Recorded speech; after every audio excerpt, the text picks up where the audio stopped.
ഒരുപാട് സന്തോഷത്തോടെയും ഒരുപാട് ആത്മവിശ്വാസത്തോടു കൂടിയിട്ടാണ് ഇപ്പോൾ ഞാനിവിടെ ഇരിക്കുന്നത്. ഞാനൊരു കോമണർ കണ്ടസ്റ്റൻ്റ് ആയിട്ടാണ് ഇവിടെ എത്തിയത്. അതിന് ഏറ്റവും വലിയൊരു കാരണം എന്ന് പറയുന്നത് മൈജിയാണ്.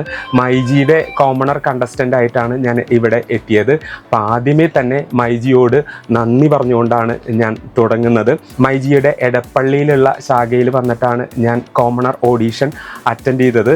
അപ്പോൾ അറ്റൻഡ് ചെയ്യുമ്പോൾ എനിക്ക് കിട്ടുമോ കിട്ടില്ലേ തുടങ്ങിയ ഒരുപാട് കൺഫ്യൂഷൻസ് ഉണ്ടായിരുന്നു. പക്ഷേ മൈജിയിൽ കാല് കുത്തുന്ന ആ ഒരു സമയത്ത് തന്നെ എന്തോ ഒരു പോസിറ്റീവ് എനർജി എന്നിൽ നിറയുകയും അങ്ങനെ തന്നെ എനിക്ക് വിവിധ ഓഡീഷൻ ഘട്ടങ്ങൾ പാസ്സായിട്ട് വിവിധ ഓഡീഷൻ ഘട്ടങ്ങൾ കടന്നുകൊണ്ട് എനിക്ക് ഈ ബിഗ് ബോസിലെ ഒരു കണ്ടസ്റ്റൻ്റ് ആവാനായിട്ട് സാധിച്ചു.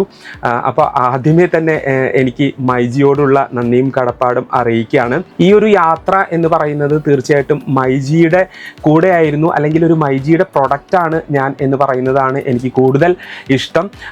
ഇപ്പോൾ ഇതാ ഞാൻ ഫസ്റ്റ് റണ്ണറപ്പായിട്ട് ഇവിടെ എത്തി നിൽക്കുകയാണ്. അതിന് ഒരുപാട് സന്തോഷമുണ്ട്.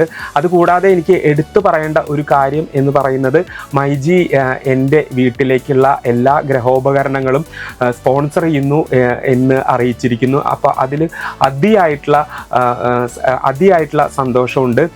ഇത്രയൊന്നും ഞാൻ പ്രതീക്ഷിച്ചതല്ല. പക്ഷേ മൈജിയുടെ കയ്യിൽ നിന്ന് ഇങ്ങനെ കിട്ടുന്നു എന്നറിയുന്നതിൽ ഒരുപാട് താങ്ക്സ് ഉണ്ട്. അടുത്ത കൊല്ലം ഒരു കോമണർ കണ്ടസ്റ്റൻ്റ് മൈജിയിലൂടെ തന്നെ വരട്ടെ. തീർച്ചയായിട്ടും മൈജി കോമണേഴ്സിനെ പ്രൊമോട്ട് ചെയ്യുന്ന ഒരു സ്ഥാപനമാണ്. അപ്പോൾ അതുകൊണ്ട് തന്നെ മൈജിയിലൂടെ അടുത്ത കൊല്ലവും ഇതേ ഒരു രീതിയിൽ കോമണർ കണ്ടസ്റ്റൻസ് വന്ന് ബിഗ് ബോസിൽ അടിച്ച് പൊളിക്കട്ടെ എന്ന് ആശംസിക്കുകയാണ്.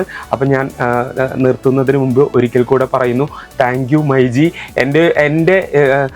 ഞാൻ എൻ്റെ വീട്ടിൽ ഇപ്പോഴുള്ള പ്രൊഡക്റ്റ് എന്ന് പറയുന്നത് തീർച്ചയായിട്ടും മൈജിയിൽ നിന്ന് വാങ്ങിച്ചതാണ്. അപ്പോൾ ഇനിയും ഒരുപാട് അസോസിയേറ്റ് ചെയ്യാനായിട്ട് മൈജിയായിട്ട് അസോസിയേറ്റ് ചെയ്യാനായിട്ട് എനിക്ക് ആഗ്രഹമുണ്ട്. ഒരിക്കൽ കൂടെ മൈജിയോട് നന്ദി പറഞ്ഞുകൊണ്ട് നിർത്തുന്നു. അതുപോലെ തന്നെ മൈജിയുടെ പ്രിയപ്പെട്ട ഷാജിക്കയോടും നന്ദി പറഞ്ഞുകൊണ്ട് നിർത്തുകയാണ്. Thank you so much.